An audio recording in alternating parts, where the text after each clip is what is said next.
That went well. Just got home from work, so therefore it's a 4-day weekend. Time to rock 'em like Rob Riggle with my dad, and the Daytona Road Course NASCAR races this weekend.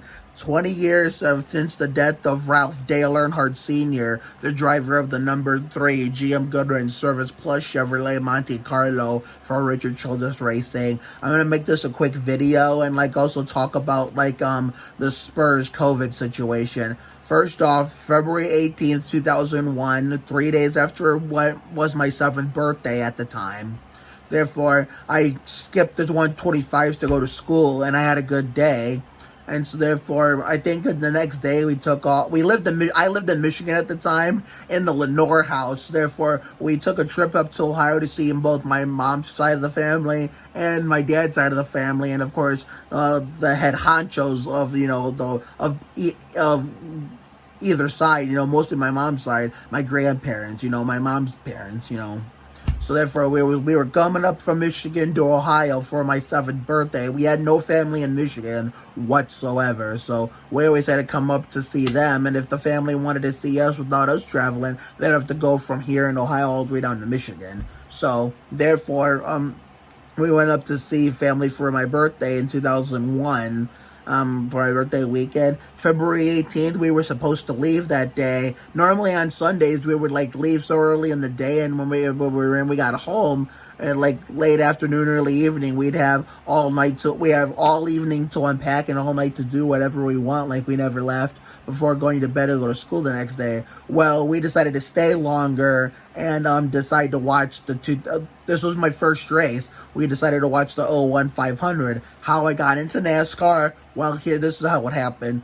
2 months before the 500 at Christmas time, a 16-year-old neighbor who was which was a girl, was my first ever babysitter at that time. It was not a family member. Got me NASCAR 99 for the original PlayStation. I know I talked about this in a video in the past.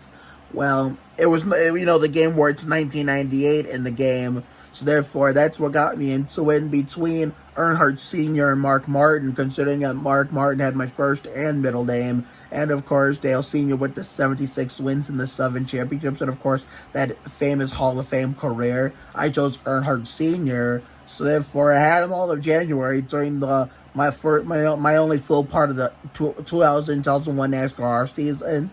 And so we skipped the 125s on my birthday to go to school. I did, at least.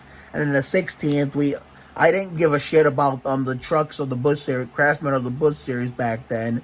So therefore, I skipped the Craftsman truck race to go travel with the family. 17th, I can't remember what the hell we did. All I know for damn sure is I didn't watch no damn Busch race.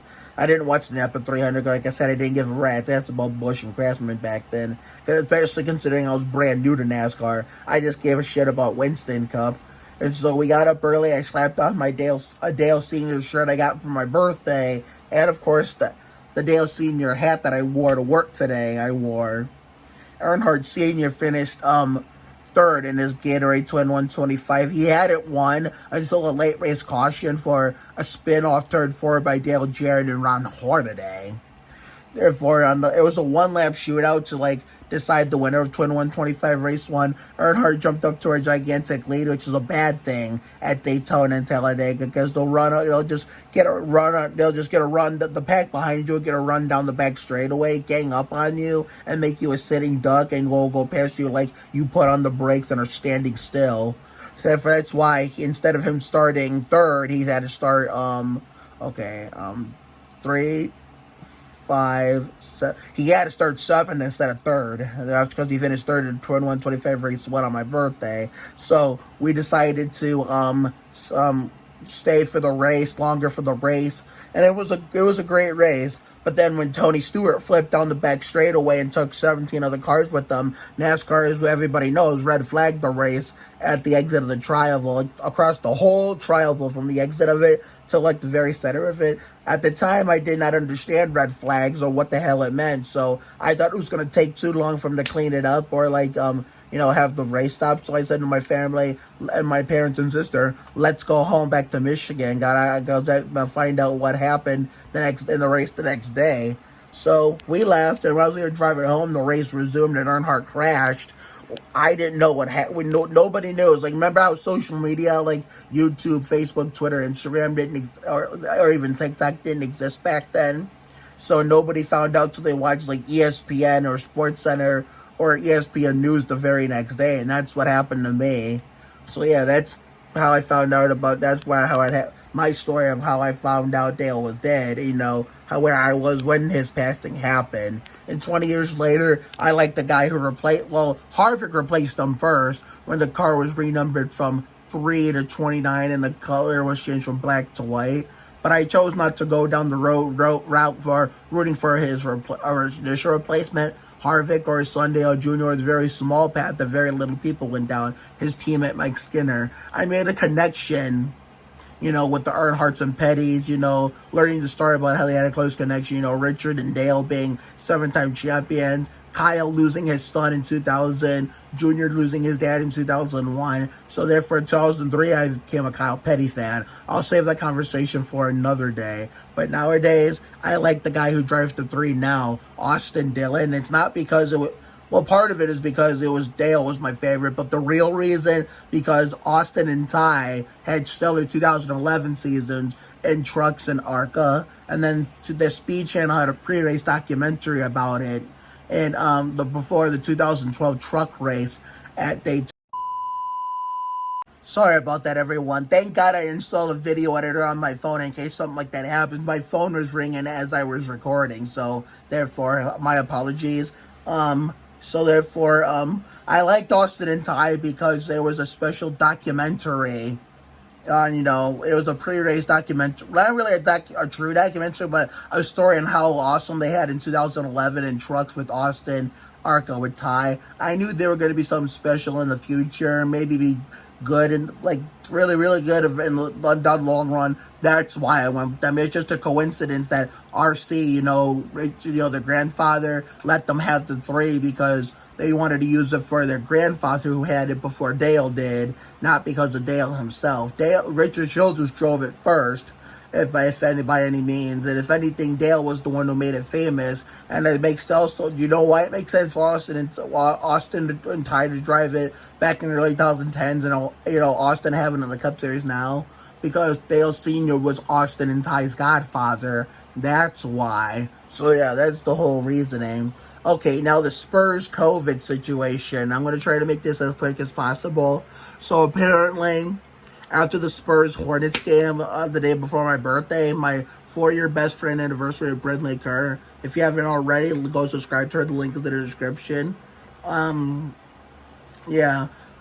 posted on Twitter a video of Jakob Poeltl on our team coughing without, covering his mouth, and that's probably what did both the Spurs and Hornets in. Then we only gave the Hornets COVID, but we gave ourselves COVID too. So that's why a lot of Spurs games and Hornets game got postponed, including the one that we normally go to every year during non-COVID times, Spurs Cavs, and the one that the Spurs were supposed to play in Detroit, where, I used to live, Michigan. So maybe this postponement may not be so bad because my dad said on Twitter that because he is going to try to find us a way to go to the Spurs Cavs game.